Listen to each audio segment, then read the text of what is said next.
Solutions to further geometric sequence and series questions. So the population of a town is presently 38,300. The town grows at an annual rate of 1.2%. So as a decimal, that would be 0.012. Find the number of years it takes for the population to grow to 43,158. Answer to the nearest year. Okay, so given that it's growing by a particular percentage, that makes it a geometric series. So first term A is the population initially, so that's 38,300. The common ratio then is the total percentage it's growing by. So if it grows by 1.2% in 1 year, then in order to figure out what the population would be the following year, if you multiplied that by 101.2%, that would be the quickest way. And as a decimal, 101.2% would be 1.012. So that's where I am getting the common ratio from. Okay, it's 101.2%, so as a decimal, 1.012. So subbing that into your T-event formula for a geometric sequence, A times R to the power of n minus 1, and that should equal 43,158. So divide across by 38,300 first, and you'll get 1.126, that figure. Then you want to get the value of n. So n is an unknown power in the index, so we have to introduce logs. You can introduce whatever log you want. Now here I introduce a log with a base of e, ln, on both sides. Then you'd have to bring down your power in front of the log. So it would then look like this. N minus 1 by the log of 1.012 is equal to the log of 1.12. Then you want to get n minus 1 on its own, so you could divide across by the log.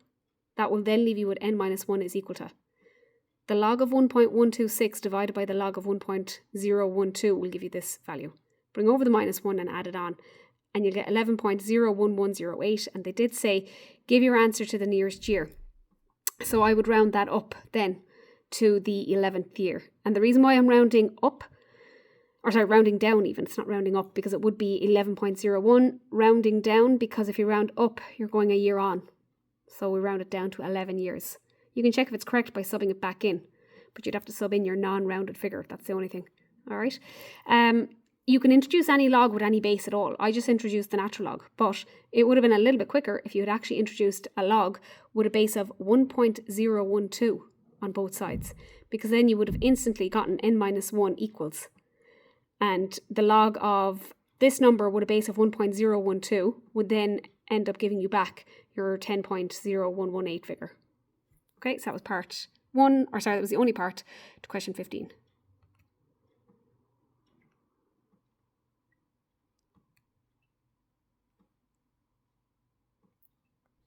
Sorry, I may just go back there. So because our first term, the initial year was a population of 38,300, that's term 1. Okay, so they did say find the number of years it takes to grow. So we're in year 11 when we get to this stage, but they said how many years will it take? It won't take us 11 years to get to that. It'll take us 10 years because we were already starting in year 1. So 38,300 was population in year 1. By the time I get to year 11, the population is now going to be at 43,158, which means it took 10 years to grow to that figure. Question 11. The third term of a geometric series is 10, and the fifth term is 18. Okay, I'm going to put those two things down. It's a geometric series. Term 3 would be AR squared, so that equals 10. Term 5 would be AR to the power of 4, and that equals 18. So you can isolate one of the variables. You can get A, okay, in terms of or you could write or in terms of A. Now it's much easier to isolate A, get A on its own. So therefore A would equal 10 divided by r squared. And then you could actually just sub your value for A into the second equation. Or alternatively, you could isolate A from this equation, okay, and you'd get 18 divided by r to the power of 4. Then you could let your two A equations equal each other because A should equal A, and that's what I've done here. Okay, then we would get rid of the fractions, multiply across by r squared and tidy it up. You would then get 10 is equal to 18 over r squared. Well, actually what they did there was they cross multiplied. Okay, I would have multiplied both sides by r to the power of 4 and tidied it up, because then you would get 10 r squared is equal to 18, which is this equation here. All right, divide across by 10 and you'll get 9 over 5. So r squared is now equal to 9 fifths. To undo a square, get the square root of both sides. So the root of 9 fifths would eventually come out to be plus or minus, you'll always get two values for a root, plus or minus 3 all over root 5. So they did say find two possible values for the common ratio. So one of the common ratios is positive 3 over root 5. The other common ratio would be minus 3 over root 5. And then they said find the second term in each case. We'll get the first term first. Okay, so A was your first term, which was this value, or you could work with this one. It doesn't really matter which one you use. Sub your value for R back into it, and it won't matter whether you sub in the positive or the negative one, because when you sub in for R, it gets squared, so it'll be positive anyway. Or in here, if you sub in for R, it will get put to the power of 4, so it will also come out to be positive. So that's why it doesn't matter which of the two you actually sub in, because they're being squared or else being put to the power of 4. So when I do that, my value for A will work out to be 50 over 9. So I'm only getting one value for A, regardless of whether you subbed in plus or minus 3 over root 5. So A was your first term. So you want to get your second term. So again, in the geometric series, the first term multiplied by the common ratio will give you the second term. And you're going to get two different second terms. Okay? So the first second term, it would be your first term, 50 over 9, multiplied by the positive common ratio. And that tidies up on the calculator to be 10 root 5 over 3. That's your second term, if the common ratio was the positive one. But if the common ratio was the negative one, well then it's your first term, A, 50 over 9, multiplied by the negative ratio, and you'll get minus 50 root 5 over 3. So these are your two potential term 2's. The alternative way I was suggesting, when you isolated A from the first equation, you could just sub your value for A into the second equation. So A r to the power of 4 would now become, this was your value for A, multiplied by r to the power of 4 equals 18. Then simplify above and below. R squared goes into R squared once, and R squared will go into R to the power of 4. It'll go in R squared times. So then you're left with 10 R squared equals 18. And now you're back to where you were over here. So you'd get divide across by 10 and then get the square root of both sides. Okay, so it doesn't actually matter which way you go. You are working with simultaneous equations. They just don't look like your normal simultaneous equations. Question 20. If a patient takes A milligrams of a drug at a time of t equaling 0, that's initially, so at a time of 0, then y equals A multiplied by 0.7 to the power of t.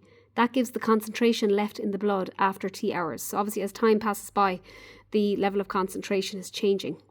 If the initial dose, initial means at a time of 0, so if the initial dose or the quantity that was given is 125 milligrams, what is the concentration of the drug in the bloodstream after 3 hours? So T is 3. The initial dose, which they said a patient takes A milligrams of a drug at a time of 0. So initially they took A milligrams. Well, initially they are now taking 125 milligrams. So I'm just subbing into that formula. So A is 125 multiplied by 0.7 to the power of T, and T was 3. So you get 42.875 milligrams. A patient has a concentration of 1.938 milligrams of the drug in their bloodstream. So they have now just told you what Y is equal to, because they said Y represents the concentration of blood, or the concentration that is left in the blood after T hours. So there's 1.938 milligrams of the drug in their bloodstream. The patient was given 140 milligrams initially. How many hours ago was the drug administered? Give your answer correct to the nearest hour. So that means find time. So I put down my formula and I sub into it. A is the initial amount they were given. So A is 140 multiplied by 0.7 to the power of T. I do not know. Leave it as T. But that should equal the concentration that's left in the body after T hours. Divide across by 140 to get 0.7 to the power of T on its own. Okay, that just tidies up to be this decimal. You have an unknown power in your index, so now you have to introduce logs. I would introduce a log with a base of 0.7 on both sides because it will be quicker. Okay, that will then just leave you with T is equal to, and if you go and get the log of 0.0138429 with a base of 0.7, you'll get back roughly 12 hours. That's a rounded figure. So they said give your answer correct to the nearest hour, so I've rounded it to 12 hours. So it would take exactly, or roughly, 12 hours for there to be a concentration of 1.938 milligrams of the drug still in their blood system. Part 3. Another patient has a concentration of 0.0798 milligrams in their bloodstream, so that's Y. The drug was given 20 hours ago, so that's T. How many milligrams of the drug were administered to the patient? That means initially, so that means find A. Okay, A was initially administered, so find A in that equation. Give your answer to the nearest milligram. So I sub into my formula. A I do not know, multiply by 0.7 to the power of time, which was 20 hours, and that should equal the concentration that was remaining. You want to get A on its own, so divide across by 0.7 to the power of 20. Into the calculator, A is equal to 100.0097, and they said give that to the nearest milligram. So it's approximately 100 milligrams of the drug was administered initially to the patient.